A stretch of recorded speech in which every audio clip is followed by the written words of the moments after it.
오늘 함께 읽은 말씀 중심으로 합력하여 선을 이루시는 하나님이라는 제목의 말씀 전합니다.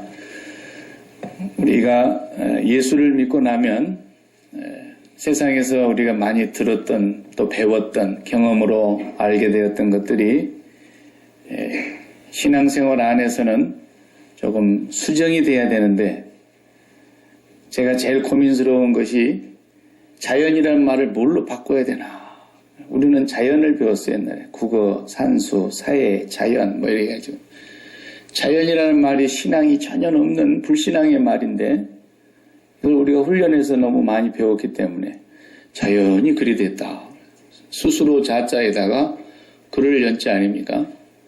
세상을 보고 자연이라고 말하는 것은 하나님의 창조를 부정하는 단어란 말이에요. 다 바꿔야 되는데 못 바꾸겠어요. 다 그렇게 교육이 돼가지고 있으니까. 좀 안 좋지만은 그냥 쓰는 거예요. 그러려니 하고. 그렇죠? 자연이라는 말이 틀린 말이란 말이죠.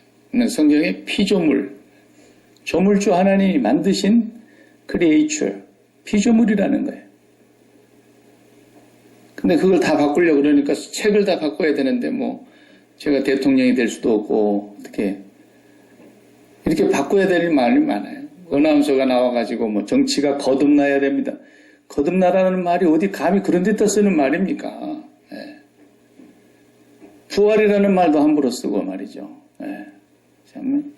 이거 정말 너무너무 엉터리 같은 사람들이 이 소중한 단어 하나를 갖다가 그렇게 쓰니까, 거듭난다는 것이 무엇인 줄도 모르고 쓰니까 세상 사람들이, 예수 믿는 사람들이 거듭난 거라고 혼동되는 거예요. 거듭났다라는 말은 세상 사람들은 입에도 담을 수도 없는 단어예요.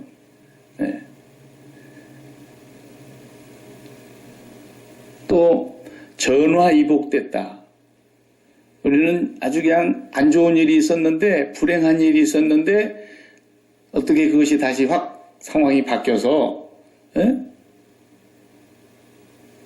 복이 됐다. 이런 말로 전화이복을 쓰는데, 이것도 다 예수 안 믿는 사람들은 그런 말을 만들어서 쓰는 거예요. 옛날에 저 전국시대에, 중국의 예전에 고대에 6개 나라가 이렇게 살았었지 않습니까? 그때에 한 재상이 쓴 말이란 말이에요. 불행한 일이 변해서 복이 됐다. 화가 변하여 복이 됐다. 그런데 이런 말들을 세상에서 우리가 이제 유식한 사람들이 또 쓰지, 옛날에 같으면은 상민들은 그런 말도 몰랐어요. 글씨를 쓸 줄 압니까? 읽을 줄 압니까? 그러니까 그 한문에 수준 있는 양반들이나 전화위복이라는 말을 쓰면 수준 있는 걸로 알았지. 저도 한문을 배운 세대니까 그 전화위복이라는 말을 많이 이렇게 사용을 합니다만, 예수 믿는 사람들이 쓰는 말은 아니죠. 예수 안에는 뭐가 없다 그랬어요? 화가 없어요. 예수님 밖에만 화가 있는 거예요. 그러니까 바리새인들 보고 이 화 있을진저 계속해서 7번 예수님이 그 화라는 말이 저주받는다는 거예요. 그러니까 예수 믿는 사람 안에 무슨 화가 있겠습니까? 로마서 8장 1절에 사도 바울이, 그러므로 그리스도 예수 안에 있는 자에게는 결코 정죄함이 없나니. 그 정죄함이 없다는 말 속에 그 정죄함은 죄인들에게만 적용되는 거니까, 예수 그리스도로 죄사함을 받고 그리스도 안으로 들어가서 사는 사람에게는 화도 없어요. 심판도 없어요. 정죄가 없지요. 저주가 없지요. 죽음도 없어요.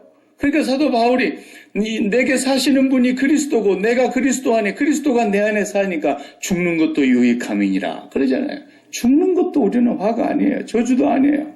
심판도 아니에요. 우리는 그러니까 전화위복됐다 이런 말을 사실은 이제 배워서 쓰기는 씁니다만은, 이건 기독교 용어가 아니다라는 건 알고 쓰셔야 돼요. 바꾸려고 그러면 다 바꿔야죠. 왜? 아예 진화론으로부터 배웠기 때문에 용어 자체가 다 하나님이 없는 용어예요. 그래서 저는 우리 자녀들에게 그런 얘기를 많이 해요. 공부를 하긴 한다마는 비싼 돈 들여서 공부하지만 그렇게 너무 잘하려고 그러지 마라. 그거 뭐 하나님도 없는 사람들이 만들어낸 학문을 가지고 하나님도 없는 얘기를 맨날 해냈는데 사도 바울은 박사과정 포스닥까지도 뭐라 그랬는지 아느냐? 포스트 닥터도 사도 바울은 그런 초등학문에 매이지 말라 그랬어. 사도 바울은 한마디로 초등학문이라요. 초등학문. 세상의 모든 학문이 초등학문이에요. 예수 그리스도를 알지 못하면 아무것도 알지 못한다 해도 하나님 앞에서는 틀림이 없어요. 네. 왜? 예수 그리스도는 하나님의 지혜예요. 하나님 예수 그리스도 안에는 모든 지식과 모든 부하가 감추어져 있다 그랬어요. 하나님을 알지 못하면 아무것도 알지 못하는 거예요. 사도 바울은 이렇게 표현합니다. 로마서 8장 28절에 우리가 알거니와 안다는 거예요. 뭘 아느냐? 하나님을 사랑하는 자, 곧 그 뜻대로 부르심을 입은 자들에게는 모든 것이 합력하여 선을 이루느니라. 예수 믿는 사람에게는 이것만 있는 거예요. 위기도 있어요. 고난도 있어요. 역경을 만나요. 뜻하지 않는 사고도 있어요. 그러나 절대로 그리스도 예수 안에서 하나님을 사랑하는 자에게는 화가 없어요. 심판이 아니에요. 오직 합력하여 하나님은 선을 이루시는 거예요. 네. 그것만 우리 예수 믿는 사람들에게 있다는 걸 분명하게 알면 됩니다. 네. 어떤 사건도 우리에게는 심판이나 저주가 아니라는 것입니다.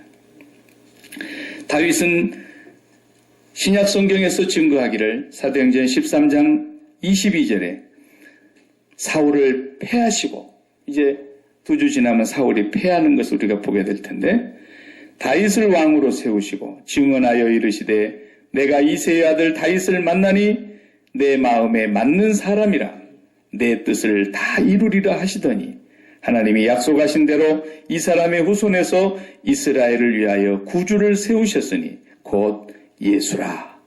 이렇게 말씀해요. 다윗이 이런 분인데 이스라엘의 왕이 지금 장차 되어갈 분인데 그 당시에 어떻게 이 사람에게 화가 임할 수 있겠냐 이거예요. 하나님은 다윗의 그 온갖 역경을 통해서 오히려 하나님이 뜻하시고 역사하시려고 하시는 섭리를 따라서 다윗을 아름답게 하셨고 더 온전케 하셨고 하나님을 정말 경외하는 그런 왕으로 세우신 거예요. 세우신 거예요. 네. 하나님의 목적지는 거기라는 것을 말씀하고 있어요. 오늘 짤막한 이 11절까지 있는 29장의 내용은 참 다윗이 진퇴양난이라 그런 말 쓰죠. 앞으로 갈 수도 없고 뒤로 물러날 수도 없고 어디 좌우로 피할 길이 없어. 꼼짝달싹 없는 위기를 만난 건 사실이에요. 지금 아기스라고 하는 왕이 다스리는 블레셋 땅에 가서 시글락이라고 하는 한 영토를 이렇게 허락받아가지고 거기서 자기를 추종하는 600명과 그의 가족들과 함께 지내고 있는데 이 이스라엘이 블레셋과 전쟁이 붙었어요.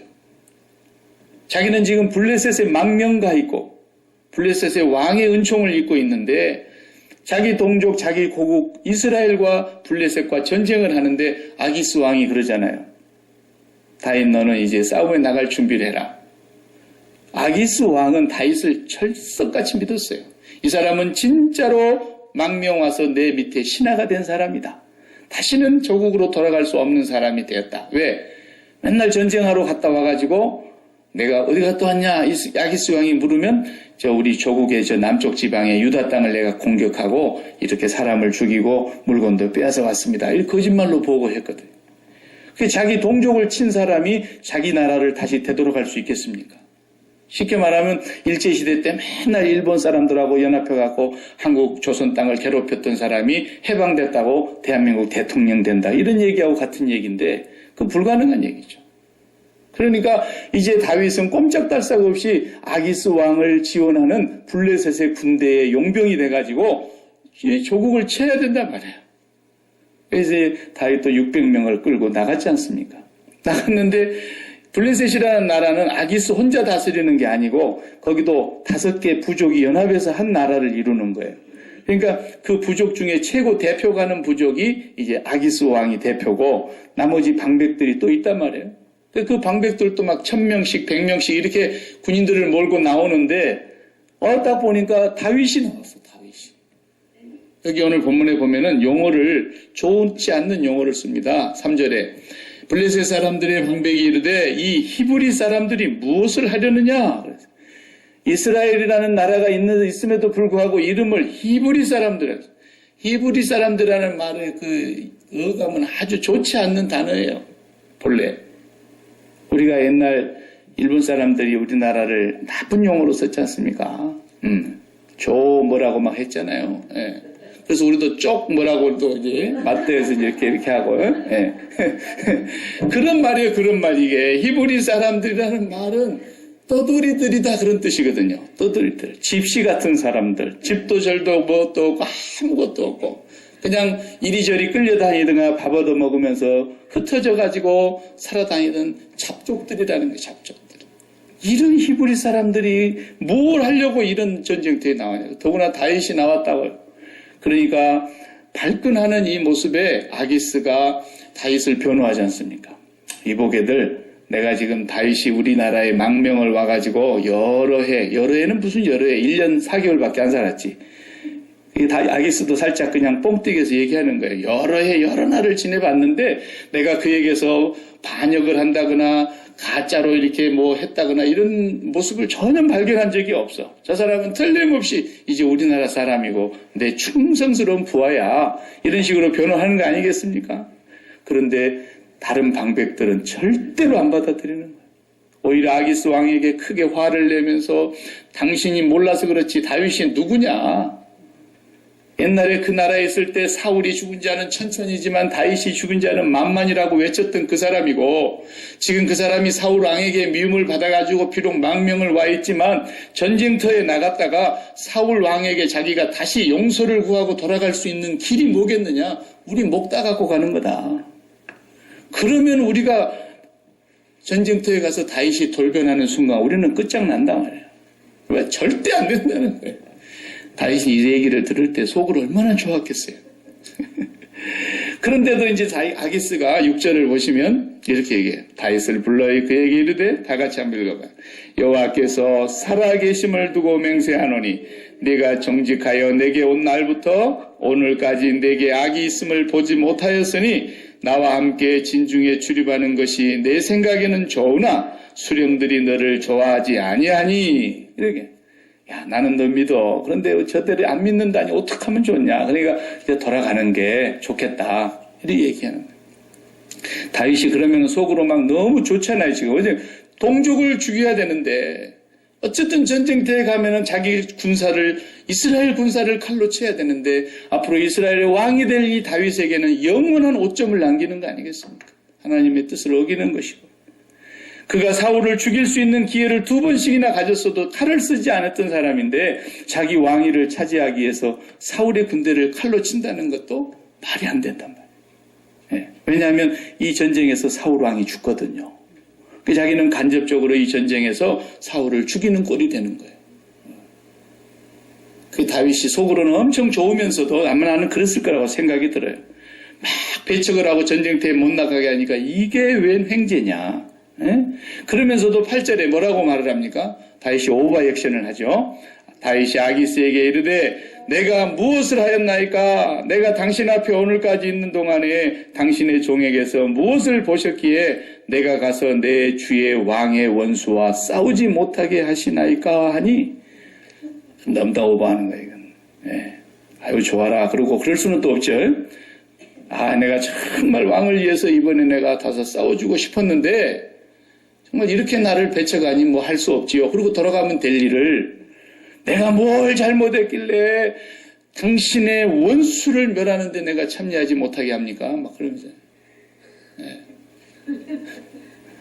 너무 더 오버하면 또 들통나는 수가 있어요. 어쨌든 다윗이 돌아갔습니다. 30장을 우리가 다음 주에 보겠지만 돌아가기 천만다행이에요. 만약에 안 돌아갔으면 자기 가족들 600명이 따라오는데 그 600명의 용병들의 가족이 있었잖아요. 아내들이 있었고 자식들이 있었고 다윗도 2 아내가 있었지 않습니까? 근데 그 전체가 다 아말렉 군대에게 붙들려가고 자기들의 모든 진영에 있었던 텐트에 있었던 재산을 다 빼앗겼지 않습니까? 전쟁터에서 싸우지 않고 돌아가는 것까지는 좋았어요. 가보니까 자기가 살고 짐치고 있었던 시글락 땅이 다 불타고 재산 다 잃고 가족들 한 명도 없이 다 잡아가 보더래요. 아말렉이 쳐들어왔고 그 사이에. 이거 보통 위기가 아니었어요. 예. 그건 또 우리가 다음 주에 보겠지만 이런 행제가 어딨냐 이 말이에요. 그래 다윗 자네도 오늘 이제 마음 고쳐 먹었다니 열심히 싸우게 그래가지고 같이 싸우게 됐더라면 큰 낭패인데 배척을 받은 것이 얼마나 다행스러운 일이냐. 다행스러운 일. 여러분 우리 살다 보면 반대에 부딪히고 누가 나를 계속 배척하고 그러면요 그것이 우리는 그냥 내가 어떤 장애물이 있어도 나는 넘어서리라 꼭 그것만 좋은 게 아니에요. 예. 세상은 그냥 무턱대고 장애물이라고 하면 다 넘어가야 되는 줄 알고 나를 반대하고 적대하는 사람은 다 밟아야 되는 줄로 생각하지만 하나님의 사람들은 이거 하나님께서 이러는 거 아니야? 한번 생각해 봐야 되는 거예요. 우리가 하나님 안에 있는 사람들이기 때문에 세상이 우리를 다 에워싸도 하나님이 나를 보호하면 나를 누가 대적할 자가 없고 우리가 선하의 모든 사람들이 다 나를 도와준다 그래도 하나님이 나 버리면 끝이에요. 그렇기 때문에 사도 바울도 뭐 아시아로 전도하러 나가려고 그냥 얼마나 열심히 했습니까? 1차 갔다 와서 성공적으로 선교를 끝내고 2차도 또 가자. 2차를 아주 야심차게 나갔지만 안 열어주시잖아요. 하나님께서. 계속 막히고 길이 안 열리고 갈 수 있는 환경이 안 되는. 이게 웬일일까? 하나님이 유럽으로 보내시려고 그랬던 거예요. 아시아에서 복음 전하는 걸 성령이 막으셨다 그랬어요. 그러니까 우리 예수 믿는 사람들은 무턱대고 밀어붙여서 장애물이나 나 앞에 가로막는 모든 것은 내 사전에는 불가능이 없다. 이런 사람은 안 된다라는 거예요. 불가능이 없기는 뭐 불가능이 없어요. 얼마나 불가능한 일이 많은데. 그 불가능이 없다고 말했던 그 양반은 비참하게 죽었잖아요. 하나님의 역사는 그런 게 아니에요. 그 다윗이 배척을 당하는 게 얼마나 복이었는가를 알아야 돼요. 배척당한 게 복이었어요. 누가 그렇게 했겠어요? 하나님의 섭리가 있었기 때문이라는 거예요. 네가 왕이 돼야 되는데 네가 장차 이스라엘의 왕이 올라갈 사람이어야 되는데 네가 네 칼로 네 백성을 치는 일이 있어서는 절대로 안 되기 때문에 하나님은 다윗의 가는 길이 오히려 막히게 했고 네 전쟁터에 나가 있는 동안에 재산 다 잃었고 가족 식구들 다 잃었고 600명의 가족들의 어린 자녀들까지 다 잃어버렸는데 그걸 다시 되찾아오긴 합니다만은 자칫 잘못했더라면 큰일 당할 뻔했어요. 하나님이 연약한 다윗을 믿음이 없어서 그저 때로는 흔들리고 내가 그저 아기스의 밑에 가서 어떻게 해서든지 빌붙어 가지고 목숨을 부지하면서 살아야 되겠다. 그래야만이 사울이 나를 더 이상 쫓아오지 않겠지. 이렇게 하고 아기스 밑으로 들어갔지만 그 아기스 밑에서 정말 거짓말도 많이 하면서 자기를 속여야 했고 위선을 떨어야 했고 아기스 왕을 속이자고 하니까 끝까지 자기의 한 행동 하나하나가 아기스에게 보고되니까 그렇게 살아야 했던 비굴한 삶을 살게 됐지만 그 연약한 다윗이라 할지라도 하나님은 합력해서 꼭 선한 길로만 인도해 주시더라는 거예요. 예. 그것을 오늘 보게 되는 것입니다. 비유를 해보자면은 제가 이렇게 잘 모르지만 산부인과에 관련된 이 글을 좀 보니까요. 아기가 엄마의 이렇게 모태 속에 이렇게 자리를 잡으면 한 5주가 되면은 거의 다 이 안에 것들이 이제 만들어진다는 거예요. 예. 그래가지고 작기는 얼마나 작으냐? 아주 작지요. 예. 손톱만도 안 되죠. 근데 심장이 얼마나, 한 5주 되니까 심장이 얼마나 큰가 이렇게 보니까 마리아나 씨만 해요. 마리아나 씨. 마리아나 씨가 얼마나 적은지 아세요? 예. 눈 나쁜 사람은 안 보여요. 예. 예. 눈 나쁜 사람은 안 보여요. 겨자씨보다 작더라고요.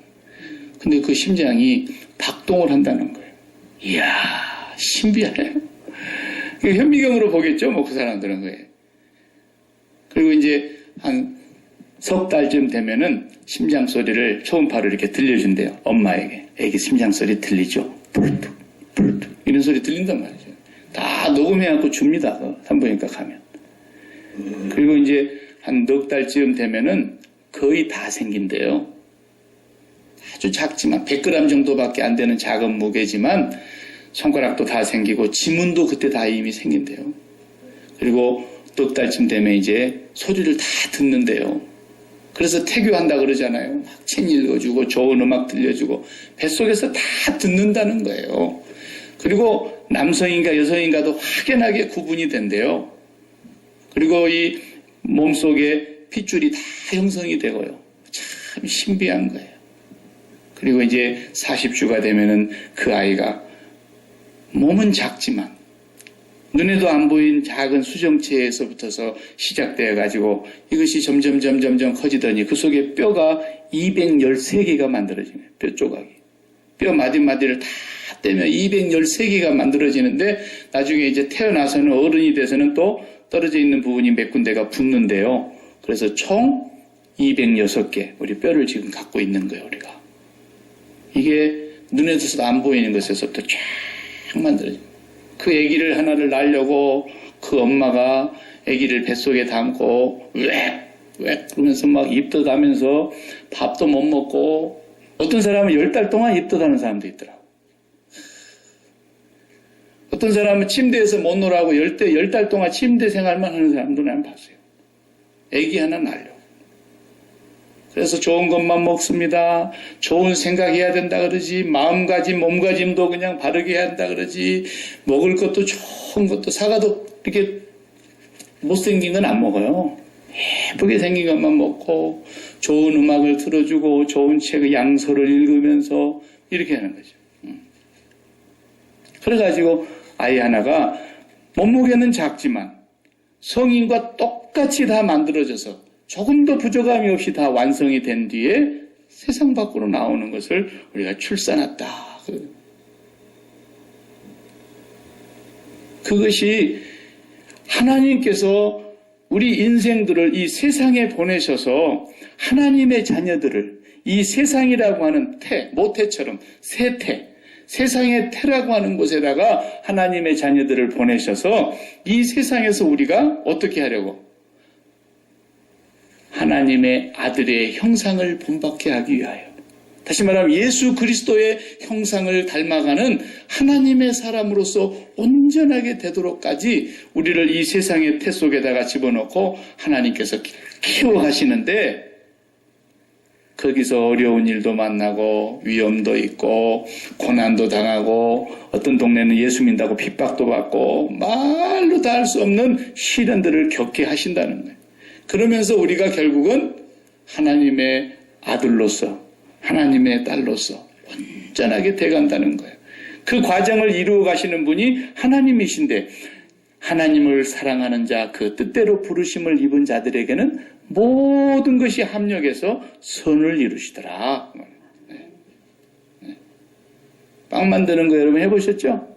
빵도 보면은 뭐 재료가 다 있잖아요. 밀가루, 그 다음에 설탕, 그 다음에 거기에 베이킹 파우더로 해가지고 또 이게 누룩처럼 이렇게 부풀어 오르게 하고 소금도 조금 넣죠. 그리고 거기에 각종 좋은 몸에 좋다는 영양소 있는 것들을 다 섞어가지고. 근데 그걸 하나씩 다 떼나봐요. 전부 분류해서 그릇에다 이렇게 담아놔봐요. 자, 이거 빵 만드는 재료인데 밀가루입니다. 밀가루만 잡수세요. 그래, 누가 밀가루만 먹겠어요? 그거 정말 죽기 전에는 못 먹을 거라고요. 여기 밀가루였고 그 다음에 이거 빵 만들 때 들어가는 설탕입니다. 이거. 설탕만 잡수세요. 그럼 설탕 누가 먹겠어요? 설탕만. 여기 베이킹 파우더인데요. 소다예요. 소다만 누가 먹냐고요. 여기 소금 있고 소금만 누가 먹냐고요.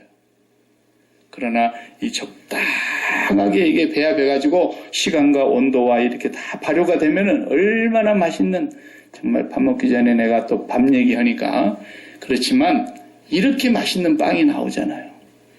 그런 거예요. 하나님께서는 모든 걸 다 동원하셔서 사람도 동원하고 사건도 동원하고 때로는 질병도 동원하고 때로는 사탄이 뭐라 그러면 사탄도 도구로 써가지고 때로는 안 믿는 사람의 손을 바빌론이나 아수르를 사용해서 하나님은 폭풍도 사용하시고 하나님은 곤충 한 마리, 벌레까지도 다 사용하시고 바닷물에 큰 물고기까지도 사용하시고 하나님 당신이 만든 모든 것을 다 동원해서 그 속에 세태 속에 우리를 집어넣으시고 하나님을 사랑하는 자들은 그들을 만세전에 선택하신 그 자녀들을 세상에 보내시고 그 보낸 자들을 부르시고 그 부르신 자들을 예수 그리스도로 피로 속죄하여 의롭다고 하시고 의롭다고 하신 그 자녀들을 마지막 날에 영화롭게 하시기 위해서 그 예수 그리스도의 형상을 본받게 하기 위해서 하나님은 모든 것을 재료로 다 사용해가지고 빵을 만들어내듯이 우리를 만들어 가시는 것을 보고 합력하여 선을 이룬다. 우리는 화를 당한 게 아니에요. 저주받은 게 아니에요. 심판받은 게 아니에요. 예수 그리스도 안에 있는 사람은 결코 정죄함이 없어요. 하나님이 그렇게 선을 이루어 가신다. 다윗이 이렇게 공경에서 진퇴양난인데 정말 방백들이 어떻게 이렇게 다윗을 배척을 잘해주는지 다윗이 전쟁터에 나가지도 않게 되는 그런 정말 다행스러운 일도 하나님이 간섭을 하시더라는 거예요. 우리 성도의 삶은 화를 당한 삶은 없다라는 것을 확신하셔야 됩니다. 괜히 믿음이 없어가지고 아우 내가 지난주에 한 번 주일 빠져먹었더니 그냥 금방 교통사고가 나버네. 이렇게 생각하는 사람들이 있더라고요. 아유 내가 지난주에 한 번 내가 그냥 아까워서 그걸 내질 안 했더니 하나님이 10배를 뺏어가 버리네. 맨날 그런 생각이에요. 그런 사람들은 하나님을 평소에 경외하지 못하는 그런 신앙이었던 거죠. 정말 하나님을 경외하는 자, 하나님을 사랑하는 자, 그의 뜻대로 부르심을 입은 자들에게는 하나님께서 고난으로 오히려 집어넣어가지고 고난을 통해서. 그래서 우리가 11년 동안의 다윗의 이 방랑 생활을 보았지만 다윗이 믿음으로 살았던 시절도 있었고 믿음이 흔들린 적도 있었고 그랬지만 하나님은 그 모든 환경을 통해서 다윗이 무엇을 깨닫게 하시느냐. 고난받는 것이 내게 유익이더라. 고난당하기 전에는 내가 그릇된 길로 행할 때도 있었는데 하나님께서 나를 고난을 통해서 바른 길로 가게 하시기도 하시고 고난당한 것이 내게 이겼습니다. 이로써 내가 주의 율례를 배우게 되었습니다. 시편 다윗이 119편에 67절에 보면 그랬잖아요. 고난당한 것이 내게 유익이었습니다. 고난당하기 전에 내가 잘못된 길로 갈 때가 많았습니다. 그렇기 때문에 하나님의 사람들은 하나님께서 어떤 환경으로 집어넣으시든지 뭘 깨닫게 하시느냐. 나는 지금까지 건강하기만 하면 다 좋은 줄 알았는데 건강하니까 죄를 더 짓더라고요. 건강하니까. 사업이 성공해서 돈이 많이 들어오는 것이 좋은 줄 알았지만 사업이 잘 되고 부자가 되고 넉넉하게 되니까요. 쓸데없는 잡생각이 더 많이 들고요. 하나님의 뜻과 거리가 먼 삶을 너무너무 살아가는 거예요. 모든 것이 우리가 볼 때 좋은 것이 좋은 게 아니더라는 거예요. 그래서 결국은 사람한테 배신도 당해봤지 않습니까? 자기를 사위로 삼았고 자기를 군대 장관으로 삼았고 그런 사울 왕에게 배신당하고 죽임을 당하려고 하는 위협을 당해보면서 다윗이 뭘 깨닫는 거냐? 하나님을 의지하지 않으면 살 수가 없구나. 이 세상에 믿을 곳이라고는 사람은 없고 하나님 한 분뿐이구나. 건강이 전부가 아니라 하나님이 전부이고 사람이 전부가 아니라 하나님이 전부이고 명예도 가져보고 권력도 가져보고 세상에 좋다는 것 다 가져봐도 믿을 수 있는 건 하나님 한 분뿐이구나. 이걸 깨닫게 해 가시는데 고난도 역경도 핍박도 다 필요하더라는 거예요. 하나님은 합력하여 선을 이루시는 분입니다. 그래서 사도 바울이 그런 고백을 수도 없이 하는 거예요. 여러분 제가 복음을 전하러 다닐 때 아시아에서 당한 환란이 얼마나 컸는 줄 아십니까? 여러분 그걸 모르기를 원치 아니합니다. 심지어는 죽는 데까지 갔습니다. 사형 선고를 받은 줄 알았습니다. 그런데도 우리가 그렇게 된 것은 죽은 자도 살리시는 하나님만 의지하게 하려고 그랬던 것이었습니다. 하나님은 합력하여 선을 이루시는 분입니다. 그래서 성경의 모든 사람들이 우리의 믿음의 선배들이 한 사람도 예수 믿고 아빠는 신문 보고 TV 틀어놓고 엄마는 피아노 치고 가정부는 택시기사가 시장 봐가지고 오고 이런 삶은 없는 거예요. 그런 건 TV에서나 나오는 것이지 괜히 그런 삶을 꿈꾸다가 다 망하는 거예요.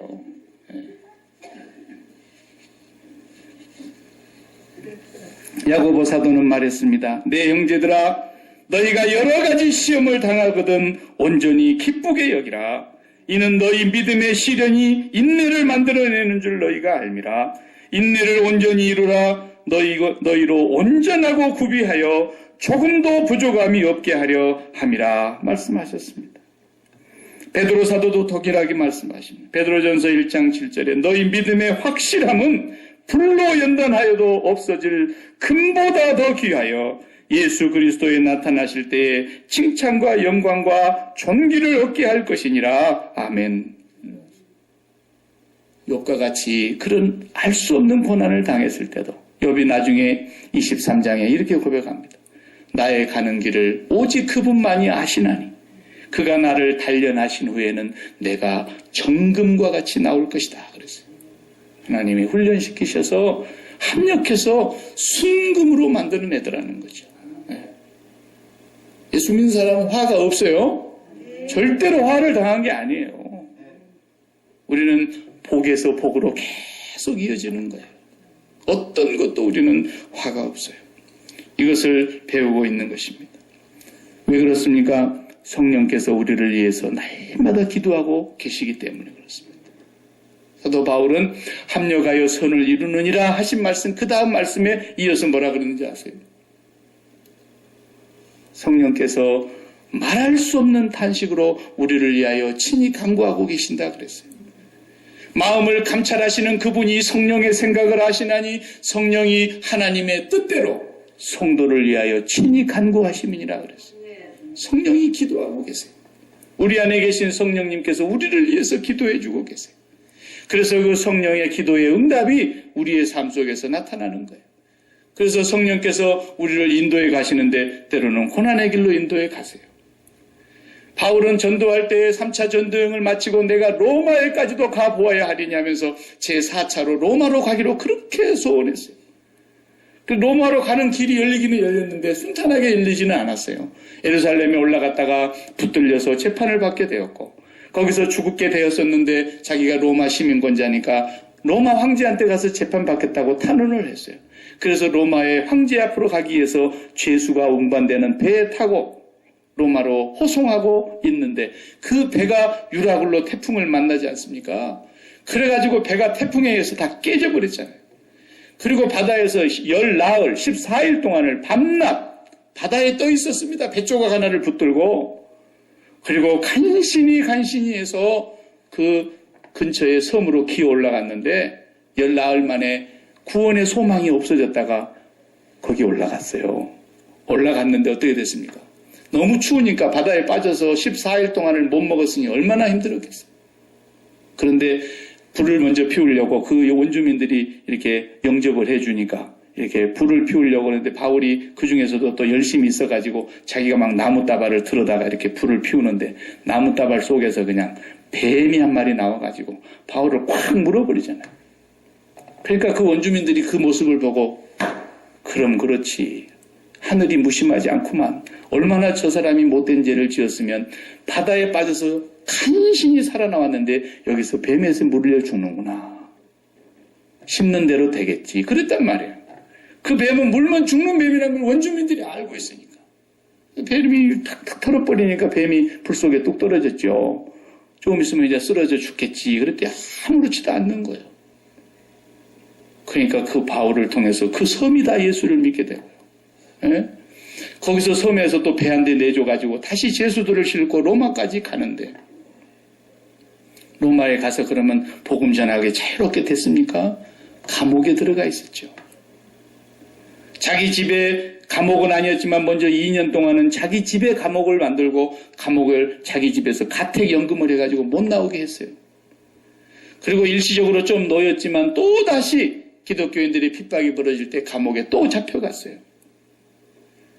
그때 쓴 서신이 빌립보서예요. 빌립보서 1장을 읽어보면 여러분 제가 감옥에 갇혀 있는 것이 너무너무 안타까운 일이 아니라 감옥에 갇혀 있는 것이 오히려 복음을 위해서 얼마나 놀라운 일이었는지 편지를 쓰게 된 거예요. 그러면서 옥중에서 여러분 나와 함께 항상 기뻐합시다. 주 안에서 내가 다시 말하노니 기뻐하십시오. 그러면서 옥중에 있는 것이 오히려 복음이 더 전파되더라는 거예요. 그 옥 안에서 많은 로마의 고관들을 만났고 거기서 복음을 전하면서 바울은 300년 뒤에 무슨 일이 벌어질지 몰랐을 거예요. 그 로마가 300년 뒤에 기독교 국가로 바꿔버릴지를 누가 알았겠어요. 하나님은 그의 백성들이 절대로 화를 당하는 걸 원치 않으시고, 에레미야 선지자를 통해서 에레미야 29장을 보면은 바벨론에 70년 동안 포로로 갈 것을, 아직 포로로 가지는 않았어요. 아직 나라가 망하지는 않았어요. 에레미야는 그것을 계속해서 선포했어요. 이 나라는 망하고 바벨론에 끌려가게 될 것이다. 하나님이 너희가 범죄하니 하나님께서 너희들을 바벨론으로 회초리로 때릴 것이다. 70년간 가서 포로 생활을 해야 될 것이다. 계속 그 얘기하지 않습니까? 그러나 바벨론 70년의 그 생활 뒤에 하나님께서는 여러분에게 재앙을 주려고 하는 것이 아니라 도리어 재앙이 아니라 평강을 주려 하심이니라 그랬어요. 바벨론 포로로 끌려간 사람도 재앙이 아니라는 거예요. 하나님의 백성에게는 절대로 화란 없는 거예요. 합력하여 선을 이루시는 역사만 있는 것입니다. 이것을 믿기 때문에 오늘 또 우리에게 어떤 역경이 있다고요. 건강의 문제에서, 어떤 가정의 문제에서, 어떤 사업상의 어떤 경제적인 문제에서 우리 인생의 문제가 많이 있지만 우리는 화를 당한 게 아니라 하나님은 합력해서 선을 이루시려고 하시는 성령님의 기도의 응답이라고 하는 걸 알으셔야 됩니다. 그렇기 때문에 우리가 이 모든 것을 이기는 것은 예수 그리스도를 바라다 보는 것이에요. 그 말씀을 제가 다 같이 읽고 싶습니다. 히브리서 12장 1, 2, 3절인데 히브리서 12장 1, 2, 3절을 보면은 예수님 소개를 이렇게 하고 있습니다. 이러므로 우리에게 구름같이 둘러싼 허다한 증인들이 있으니 모든 무거운 것과 얽매이기 쉬운 죄를 벗어버리고 인내로서 우리 앞에 당한 경주를 경주하며 다같이 믿음의 주요 또 온전케 하시는 이인 예수를 바라보자. 그는 그 앞에 있는 기쁨을 위하여 십자가를 참으사 부끄러움을 개의치 아니하시더니 하나님 보좌 우편에 앉으셨느니라. 아멘. 아멘. 예수 그리스도를 바라보자는 거예요. 왜? 그분이 믿음의 창시자요, 그분이 우리의 믿음을 온전케 하시는 분이기 때문에. 합력하여 선을 이루시는 하나님은 우리의 믿음이 온전해서 예수 그리스도의 형상을 본받게 하기 위하여 우리가 십자가를 참으신 예수 그리스도를 바라다 봐야 된다는 거예요. 여러분 앞에 일어나는 모든 일들에 대해서 여러분 십자가에서 죽어야 된다는 말이 바로 그거예요. 절대로 화가 아니고 심판이 아니고 재앙이 아니고 저주가 아니고 심지어 죽음이 올지라도 그리스도인에게는 유익한 것입니다. 성도의 죽는 것을 여호와께서 귀중히 보시는도다 그랬지 않습니까? 그러므로 이 비밀과 이 믿음에 있는 사람들은 감사하지 않을 수 없어요. 감사하지 않을 일이 없단 말이에요. 왜? 하나님은 결단코 선을 이루실 분이기 때문에. 하나님은 결단코 우리를 그의 자녀로 삼으셔서 독생자까지도 아끼지 아니하셨기 때문에 하나님이 독생자도 아끼지 아니하시고 주신 그분이 우리를 무엇을 아까워하시겠느냐고 말씀하시지 않았습니까? 그러므로 우리는 어떤 일을 당해도 감사할 수 있는 이유가 바로 여기에 있는 것입니다. 예수 그리스도와 함께 십자가에서 죽었음을 우리가 믿고 고백하면서 이제부터서는 하나님이 나를 그분의 뜻대로 인도해 가실 것이라는 것을 굳게 믿으시기 바랍니다. 기도하십시다. 하나님.